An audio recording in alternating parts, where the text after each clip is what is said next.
Evening, everybody, and welcome to the Future Birmingham podcast, a platform where we are inviting prospective councillors and candidates to come on and tell us their vision for Birmingham. Birmingham, the elections for 2026, in my view, are critical. Birmingham is at a turning point, and it needs some intervention. It needs some serious help.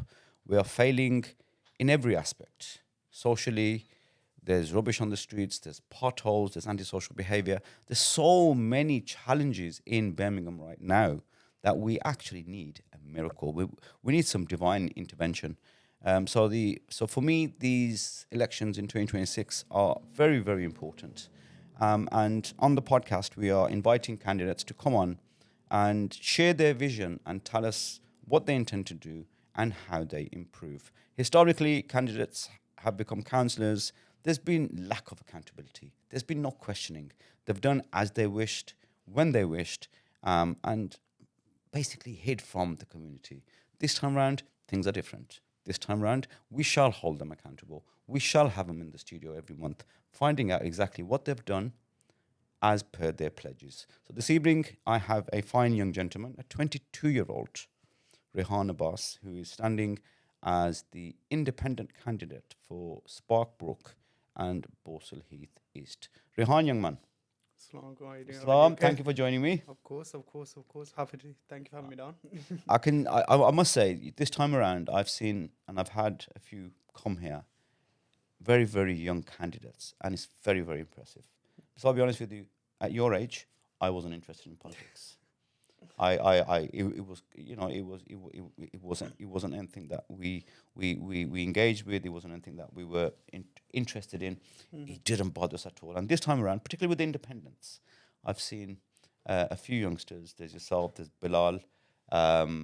There's a few independents, and I think it's really good because this is your future. 100%. It's your future. We've done our thing, yeah. Right? This is about your future.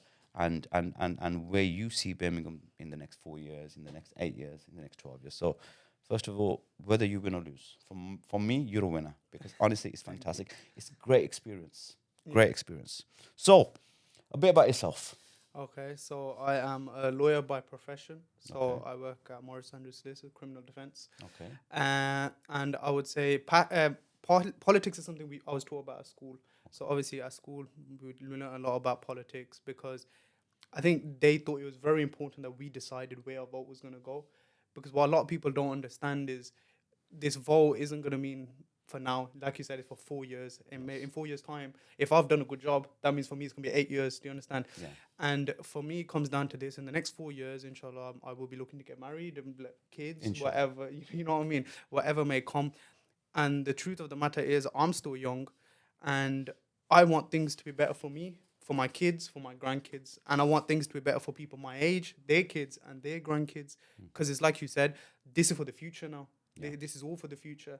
And if the youth don't start standing up for the youth, no one's going to stand up for us. Because no one knows what we need more than us. Honestly, it's really refreshing to have someone who holds these views. And I really mean that. I'm 50 years old now. Been through the... Don't look a day past 30. We've done everything. And it is really refreshing to see someone with that attitude. So historically, Asians, Muslims, we've always voted Labour. Yeah. And I say we've always been told by our parents, our grandparents, the Asian vote predominantly has gone Labour. Mm-hmm. Why are you challenging the status quo? I have never agreed with Labour. That's the God's honest truth. I think I used to fight my family about this. Yes. And obviously in that time, if you weren't supporting Labour, you were thought to be anti your own colour. Is the best way outcast. To put it. Yeah, you're an outcast. You're against your own people. That's what people used to say. But I was always against them. But when it comes down to it all now is I always felt that I was politically homeless. So obviously with my background, I grew up in underprivileged areas. I grew up, like I said, Sparkbrook, Aston. These are the type of areas that I grew up in. And obviously whilst growing up, I never felt that there was any party that actually cared about my upbringing. It was more to do with... What does that look like to you, though? What it looks like to me is, okay, so, for example, I went to King Edward's Aston, so that's the school that I got into. I got into a grammar school, obviously a big thing for the family and so on and so forth. But I would have to say that if I never got the scholarship that I was given whilst I was there, I don't think I would have been able to. I don't know the word I'm looking for, but I think for me, I would have felt underprivileged. So like things like non-school uniform. I love the fact that kids have to wear the same school uniform because it doesn't show there's a barrier between the rich and the poor. Sets a precedent, doesn't it? Exactly. Everyone is the same. Everyone's wearing the same thing. You can't see a difference. Yeah. So I used to get funding for my food. I used to get funding for trips and stuff like that. So I wasn't placed at a disadvantage to children there whose parents were millionaires, whose parents were multimillionaires, starting new companies, Porsches, whatever. And there is a massive disparity at the moment amongst in schools where you can tell a child that's from a reasonable household and a child that's not from such a reasonable household, and that does have an impact on their education, on their mental health, and on their future prospects. Exactly. And then after school they end up in places where they shouldn't be, and it's kind of a chain reaction, isn't it? It is. It all is, because there's no funding for youth community centers anymore. There's no funding for none of those sorts of things. So look, when we grow up, we call it the streets, the hood, whatever everyone likes to call it. Yeah, people at Sparkbrook, people turn around and be like, yeah, I'm from the hood, like, I'm from the streets. Yeah. They grow up in underprivileged areas where the majority of people they do see in the flashy cars aren't businessmen, they're drug dealers. Do you understand? And they see that. And for them, some of them are growing up in houses where only their father is working, or only them, or they're a single mom and their dad's a taxi driver, and can't give them the full of what they want in life, because they'll see other people with the flashy things. And yes. As a child, they strive to get that. You want that by whatever means necessary. But they're not taught that education is the way to get it. They're not taught that let's find a career, let's find a job, let's work up the scales. Fantastic. Have you ever seen a job fair in Sparkbrook?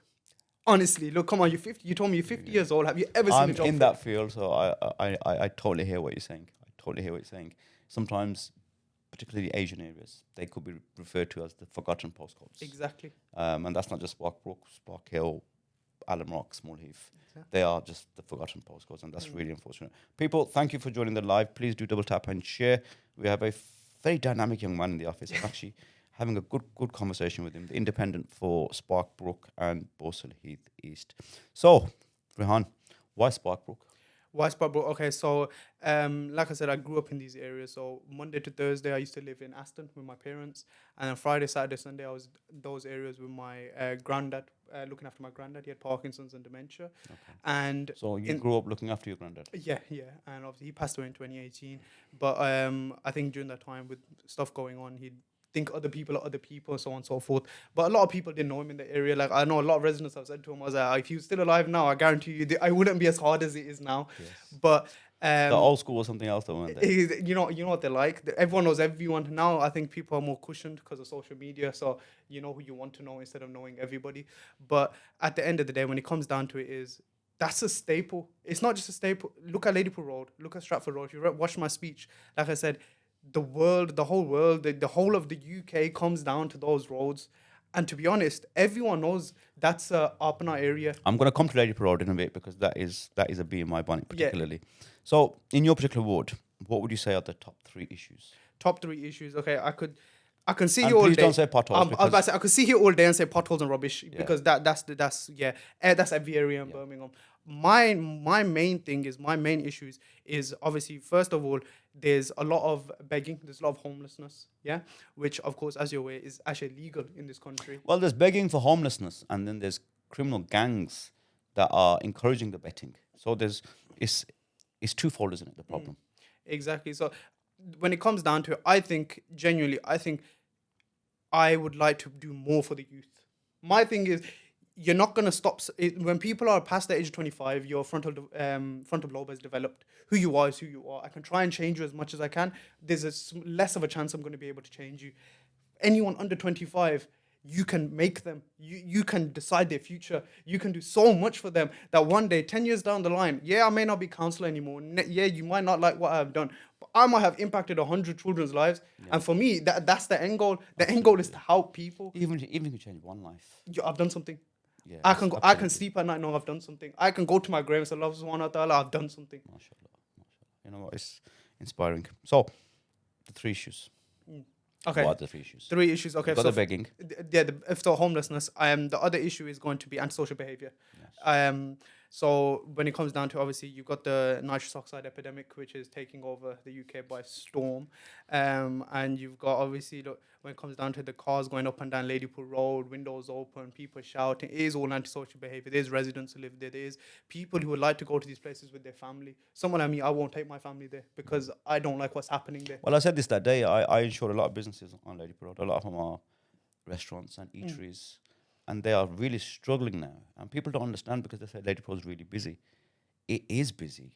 But if you actually look at the enterprise or the business that's actually going on in them restaurants, they're dead. Because no respectable person is going to take their wife or their daughters out on Ladypool Road for a meal.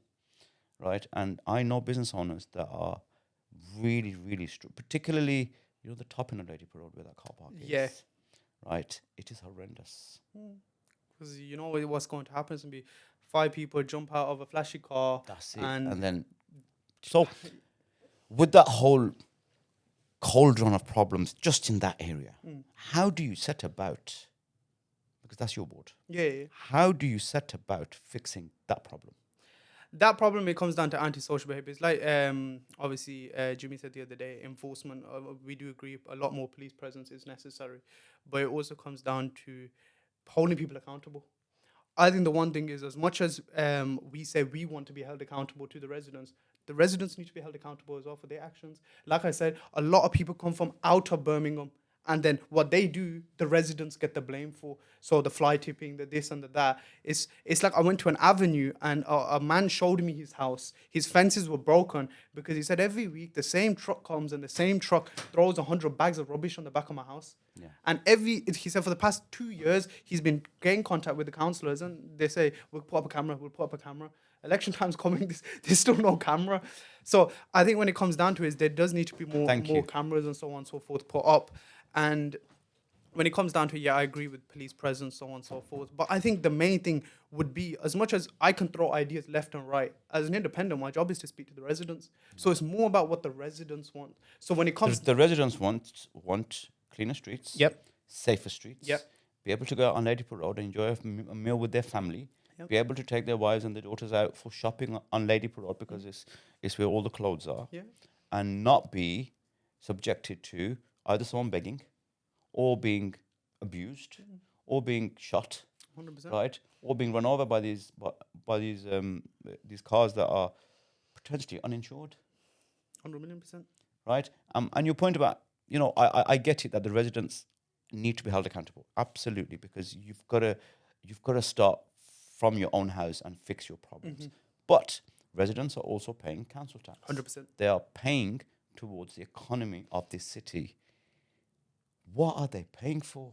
If they're having to remove their own rubbish, if they're having to protect their own houses, if they're having to protect their own families, what are we paying for? Stupid investments. That's the simple answer. Stupid investments. £150 in the Oracle system. You look at the athletes village. How well did that turn out? That turned out awfully. And what happened at the end of it? Pride and joy of Birmingham. Pride and joy of Birmingham. Yeah, then you got so many vanity fairs and vanity stunts that are happening for the sake of, look, we're Labour, we're doing this, we're this party, we're doing this. You waste the money. £35,000 a year is meant to be granted to Sparkbrook for the Pride in Birmingham and to help it's because it's the most deprived area of Birmingham.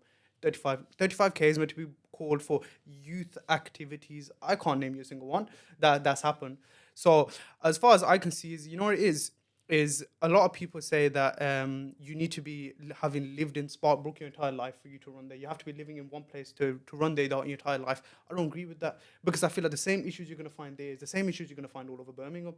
And to make a start, Birmingham is a domino effect. Birmingham is a domino effect. Very true. But if you live in the area, you have a certain level of passion for the area because you've grown there. And when you see it decline, it hurts you just a bit more than somebody who's coming from a different postcode.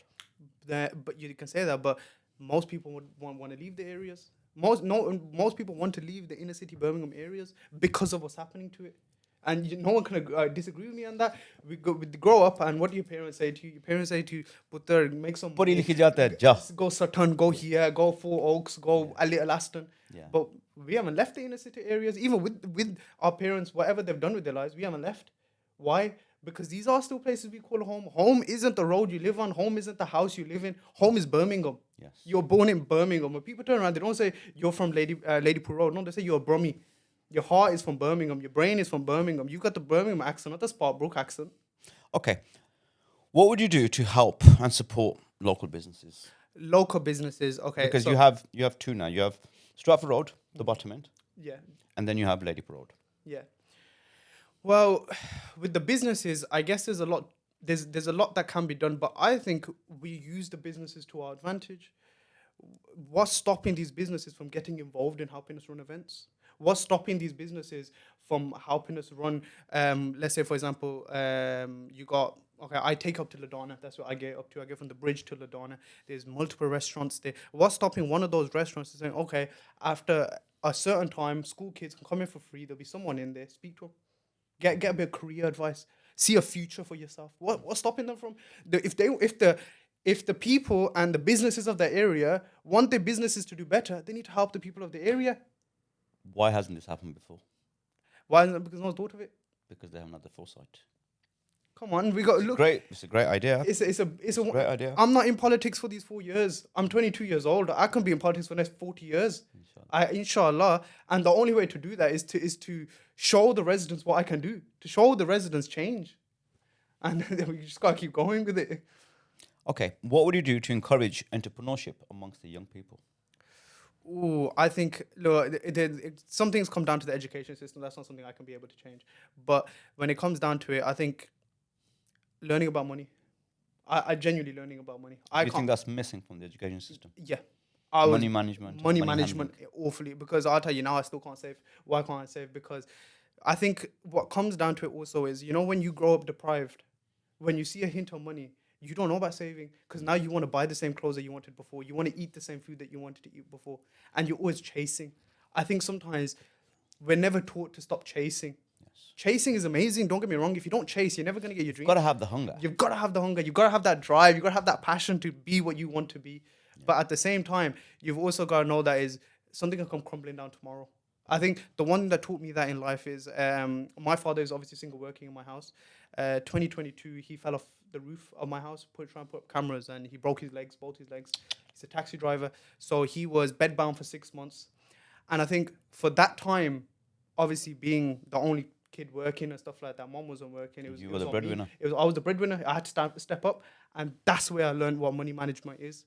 A lot of people won't learn something until it hits them in the face. Yeah. Sometimes they learn it too late in life. We need to stop acting once something bad has happened and prepare for it not to happen in the first place. Be proactive rather than reactive. Exactly. Absolutely. How old are you? 22. Wow. Mashallah. You know what? Mashallah. Okay. How can Sparkbrook attract investment without losing its community identity? Investment is going to come from in Sparkbrook itself. So when it comes down to it, look, you want to put money into the area, you get more work into the area. You got the masjid that's on Stratford Road, hasn't been built for how many years? Why?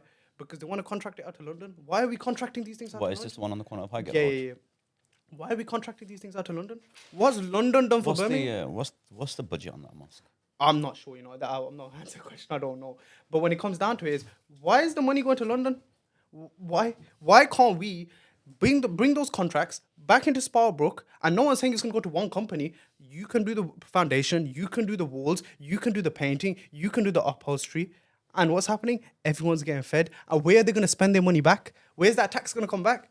Back into Sparkbrook. Yes. It's about creating a cycle where you're paying for your future as well as paying for your kids' future by doing the work for your community. And no one's going to build something better for Sparkbrook than someone who's going to go to that mosque every week, Absolutely. Someone who's going to go to that house every week, Absolutely. Someone who wants to buy that house. No one's going to build it better than you.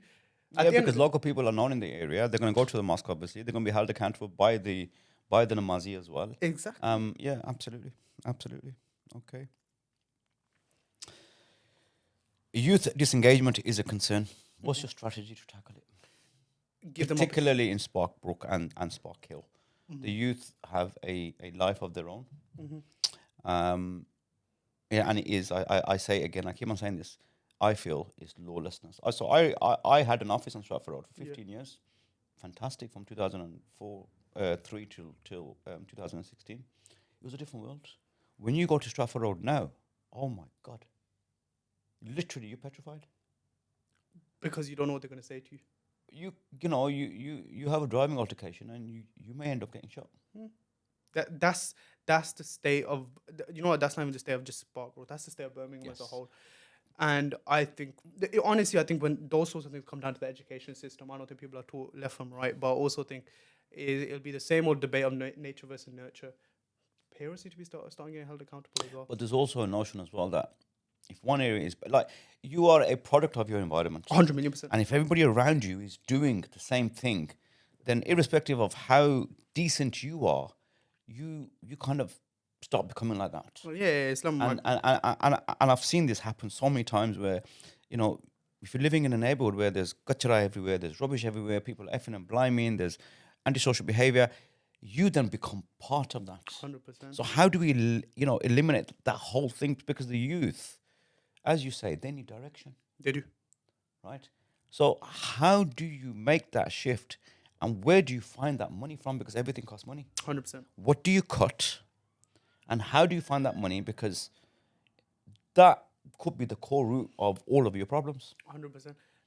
This is the way I see is, for children or for young adults, you should try and minimize their free time. Honestly, that's what it comes down to, minimizing free time. Okay. If a child knows I've got school, that area mostly, you're going to have madrasa afterwards, you're going to go recreate. Then afterwards, oh wait, there's a football tournament going on at the local youth centre. Recreation. There's a cricket match going on in the local Is centre. Farm Park in your ward? I think it is. I think it's the largest park is in your ward. Yeah. So you have 2 parks in your ward. There's a park. There's a park there where they took the slide out because they said someone might fall from the slide. And then parents have come to me and said, we stopped taking our kids. Kids want to go on the slide more than anything. Now they're not allowed to slide anymore. We asked them why, and the Labour councillors turned around and said, because someone might fall from a slide. Wow. So it comes down to limit their free time. They should be learning. They should be getting coached. They should be getting training, because we're seeing fatigue. We're seeing overweight. All of these things, when people are brought up with manners and people don't have the free time to go and hang around with, like my granddad always said, Absolutely. Exactly that. So when it comes down to it, if you're not hanging around with the wrong crowd, because the right crowd is, school, madrasa, football, home, school, madrasa, gym, home, school, madrasa, boxing, home, you're then limiting your time with doing antisocial behavior. Sparkbrook is very diverse. It is very diverse, yes. Chachi community, Somalian community, Yemeni community, Pakistani community, and then within the Pakistani community you have the Raja, the Jat, the Bang, and all that. How do you unite the community? I think the community is more united than people think. Because we've gone past the Baradari stage. We've gone past... I thought we did, but unfortunately we haven't. When it comes to politics, we'll never get past it. I'll be honest with you. That's just the way people are. Because some people still believe in the Qawm and the caste and the this and that. But when it comes down to it, we're now becoming 3rd generation here. Or 2nd generation here. We're going to school with people who aren't like us. Where we don't look at caste and creed anymore. Olders used to 100%, but they were 1st generation. Now, people's grandkids are being born here. People's kids were born here. People's parents were born here. And it's coming to the stage now where you don't look at those things anymore. You really don't. Like, don't get me wrong. I think times have changed a lot. I think back in our days, casual racism was a big thing. Yes. Do you understand? Now, not so much. People are scared to open their mouths more because there's more things that are going to happen about it, which I think is a good thing at the same time, because racism has no place in this country and so on and so forth. But when it comes down to it, I think everyone's on the same level more than you think. I think give it 10, 15 years time. Once the oldest have finally accepted, okay, it's our time to sit down, and the youth have got it, you'll see such a... Will that ever happen? Yeah. Yeah. Will that ever happen? Yeah. I think the time will come where children are leading their houses more. Because this is what should happen. At the end of the day, are you father? Yes. Granddad. Granddad. Okay. Was there a time where your sons just took over? Where you know? There was a time that I took over, and now my son, mashallah, he's taking over. And I'm a big advocate. I always say that batteries expire. You need to replace the batteries, and this has been my gripe for many years with many organisations where the elders just don't let go, and we need their wisdom. 100%. Absolutely, we need their guidance. We wouldn't be where we are without it. Everything about them, and we can sit with them, spend time with them, take wisdom from them. But the generation of 2026 is completely different.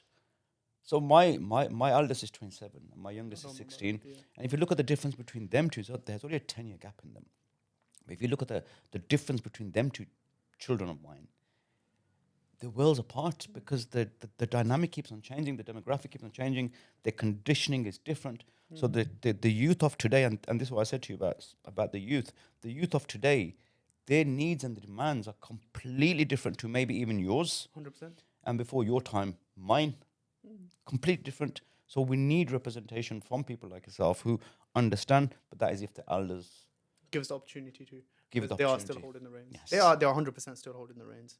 And you will have backlash, and there's always going to be the thing of people don't like to see you doing better than them because you're younger than them, and so on and so forth. Or maybe they feel that you're inexperienced. Oh, that's hitting me like a storm at the minute. I'll be honest. I could say that to you as well. I mean, speaking to you, I'm surprised because on the way here today, I thought, okay, what's he seen? Literally, mashallah, you've proved me wrong. Yeah, it's like they say, you're how old you are isn't dictated by how long you spent on the earth. It's what you've been through. It's what you've gone through. It's what forced you to become a man. For someone like me, at the end of the day. Okay, Sparkbrook has a massive issue with social housing. Okay. HMOs, which then is linked to obviously mental health. Mental health in our community is huge. A huge big thing. Huge. First of all, what do you do about the rogue landlords and the social housing issues that we are facing? Okay. Yeah, okay, so a lot of people don't agree that HMO should be there in the first place. I think there's a big difference between a bad HMO and a good HMO. Landlords, if you've got a HMO, the neighbors of those houses should all have that landlord's number. The landlord should be able to, the neighbor should be able to phone the landlord and say, this is what's happening, come sort out your mess. Landlords need to be held accountable for what they're doing. At the end of the day, some landlords will put any Tom, Dick, and Harry in their houses. So landlords are giving their properties to companies, and then companies again. and then the companies are having them properties for 3 to 5 years. Landlord sometimes has no say, and I'm in insurance, so I get landlords ringing me saying, "You're a pasidian. I gave my property to a company, and they put these people in there, and I can't terminate the contract. What shall I do?" That's where people like you get involved. That's where we turn around people like you. But I mean, in Spark Hill, this is Sparkbrook. In certain roads, it's a huge problem because the big houses, they're all deep houses, big houses, 3-story houses. 8, 9. They're all big houses, and it's a gold mine. How do we tackle this issue? Because I've got nothing against HMOs or social housing. Everybody needs to be housed, but there needs to be some element of registration. Yep. Scrutiny. Yep. Accountability. 100%. And make sure there's, and I call it ethical letting. Think about who you're placing and where you're placing them and what the surrounding of that area is. Mm-hmm. What do we do about that? How do we tackle that? I think that comes down to, first of all, there's contractual issues. So I think, when like you said, insurance and people come to you saying I'm stuck and so on and so forth. Before anything happens, there should be contracts in place to state that if the people who are letting these places off the landlords and there comes a time where they are moving left and right, that landlord should have a say to say, okay, it's time to move off now. But I think it's more to do with the fact that obviously you've seen a lot of times they do stop the HMOs getting put up or they're against whatever. At the end of the day, I'm not going to say HMO shouldn't exist because, like I said before, homelessness is an issue. These people deserve absolutely, and so on and so forth. They shouldn't be sleeping in this weather. But I agree with what you said. People should know who they're staying next to. People should know, okay, is there a criminal staying next door to me? People should know, okay, who are these people that they're moving in? Are they refugees? I've got there's some people I know who have HMOs who house refugees from Gaza. Okay, I'm not going to turn around and say, no, you can't stay next to me. But me, for example, 3 sisters at home, mom, dad will be at work in the night, I'm going to be at work in the day. Yeah. Next door to me, am I going to be happy if 10 males are living there, one of them's just come out for sexual offences? Absolutely. No, I'm not. Absolutely. No, I'm really not. But I should know who's staying next to me. Yeah. I should know. The road should know who's staying next to me. I think more needs to be done about the fellow. A lot of people believe the police don't know who's living where. That's a lie. When you come into criminal law, you understand that when someone's let out on probation, they have to let the probation know where they're living. If they don't, they're going back inside. So don't fall for that facade that people are throwing at your face left or right. But when it comes down to it, is you should know who. You should ask. The minute you know someone's coming in, you phone and you ask. You say, who is this? Yes. Who is this? A resident needs to play their part as well. Who's staying next to me? I'm not happy with this move on. Fantastic. Right, people, thanks for joining in on the TikTok Live. Please do double tap and share and put any questions that you may have We have the man himself in the hot seat. So you're standing as an independent, Raihaan. Yeah. Obviously, you've got your reasons why. In the council, do you believe you're going to have a voice? 100%. Do you believe you can? I mean, you speak well, but will you have enough clout to affect change? 100%. I don't believe there's any issue with that, because if you can't get your word across, and if you're sitting there scared that you won't have the clout, you're not going to get anything done in the first place. Right now, the polls are saying 31. As much as I'd like to be ambitious, you know what, the polls are saying. I mean, I've seen the polls for the independents, and then a couple of days ago I put out a post about the reform, and that post has gone absolutely crazy. And if I look at the majority of the comments on that, it's all heading towards reform or green. Okay, as an independent, you have the right intentions, you have the right vocabulary, charisma, personality. Can you really affect change though, or will you just be in the corner making noise but not being heard? it will be heard, because if it's not getting heard, we've got this thing on our side now called social media. Yes. So the one thing's gonna be sure, if things aren't going the way, and we will make sure the world knows why it's not going that way. So when we can turn around and give those answers, like I said, we gotta be accountable to the residents. If I'm trying to do something and I can't do it because X, Y, and Z are voting against me, I turn around to the residents and say, what am I meant to do? This person's voting against me. What happens then? Pressure builds in their own community. Pressure makes diamonds. But when it comes to politicians, pressure will break them as well. You got to remember that. Because you got to remember is if your residents are coming knocking on your door saying, what the hell are you doing? You're going to turn around and that's what it comes down to. You turn around and go, okay, maybe I'm doing something wrong. Look at the biggest example of this. Obviously, I don't like bringing Palestine into council elections because it's a national issue. It doesn't have anything to do with local elections. But when it comes down to it, what happened? When people started knocking on the doors about the Palestine issue, that's when they started saying, they started shaking. Why? Because the pressure got to them. So yeah, you are going to have a whip on your head, but the residents have got 100,000 whips behind you as well. Okay. So there's not going to be one man leading me, but 30,000 people are going to be leading behind me. It's my job to represent them, not represent no one above me, other than Allah subhanahu wa ta'ala. 8th of May, you don't win the election. Yeah. 7th of May, election day. 8th of May, you don't win the election. What do you and Jamil do? I'm not disappearing. I'm not disappearing. Now, obviously, this was my breakthrough. I broke through the glass. The glass ceiling's broken. On to the next one and the next one and the next one. So if I don't win, you better know that whichever council is elected, whether it be Labour and it's whoever it may be, whether it be the Greens, whoever it may be, they better know that they'll have 30,000 residents on them, but they're also going to have emails from Raihaan coming at them every single day. They're also going to make sure the residents are still going to know that they can still rely on me. I will not be disappearing, because like I said to you, for me, this isn't a short-term plan. This isn't a short-term game. Win or lose, obviously, inshallah, I win. But win or lose, my foot's in the door. My foot's now in the door. And I'm going to keep pushing through that door, through that house, until people can turn around and say, thank you, Raihaan, well done. You did what you needed to. Okay, we have a rapid fire. One word answers. Go for it. One word to describe Sparkbrook. Beautiful. Biggest issue: crime, housing, or jobs? Jobs. Are you a tea man or a coffee man? Coffee. One thing that you'd fix in your first 100 days?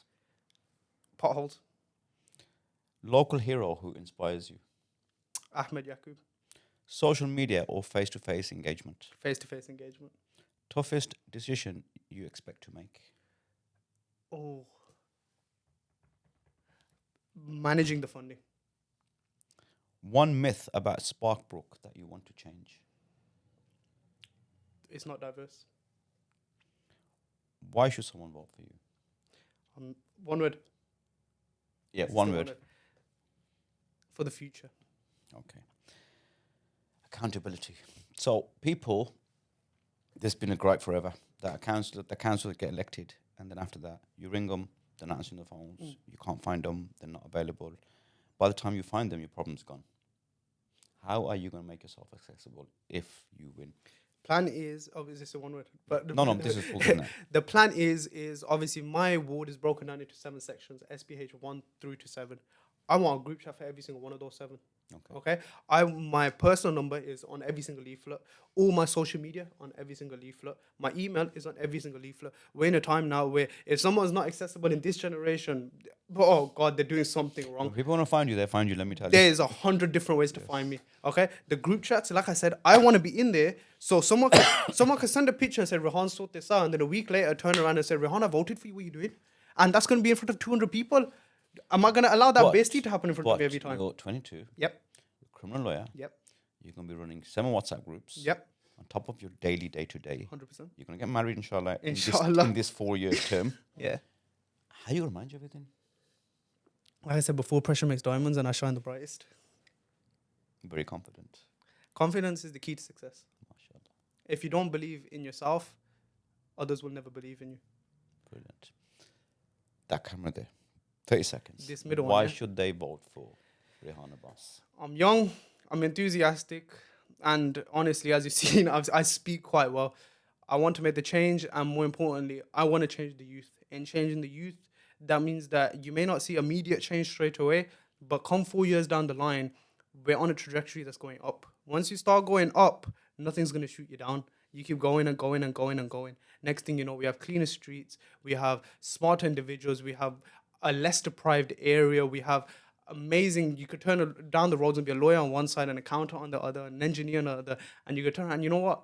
You're going to be proud of your area. It's time to be proud of who you are, and the only way you can be proud of who you are is by making sure you get the change that you deserve. So remember to vote Raihaan Abbas on the 7th of May. MashaAllah. You know what? We genuinely wish you the very best. Inshallah, It has been refreshing. It really, really has. You have my vote. You know what? Win or lose, you're a winner because you've taken the step. And it's never a loss. Never. It's an experience. So well done. We wish you the best. And inshallah, if you win, I said to Jamil yesterday, we'll have you back here every month. 100%. Finding out what you've done and letting the residents ask you further questions. 100 million %. I will be there. Best of luck. People, thank you for joining in. Our next guest is at 7 o'clock, Harris Kalik. Make sure you tune in for that. I'm going to go for a coffee break now. And then 9 o'clock, we have our special guest. It may be Shabana Mahmood. You never know. Make sure you tune in because it's going to be one not to miss. Thank you very much. And inshallah, catch up with you all soon.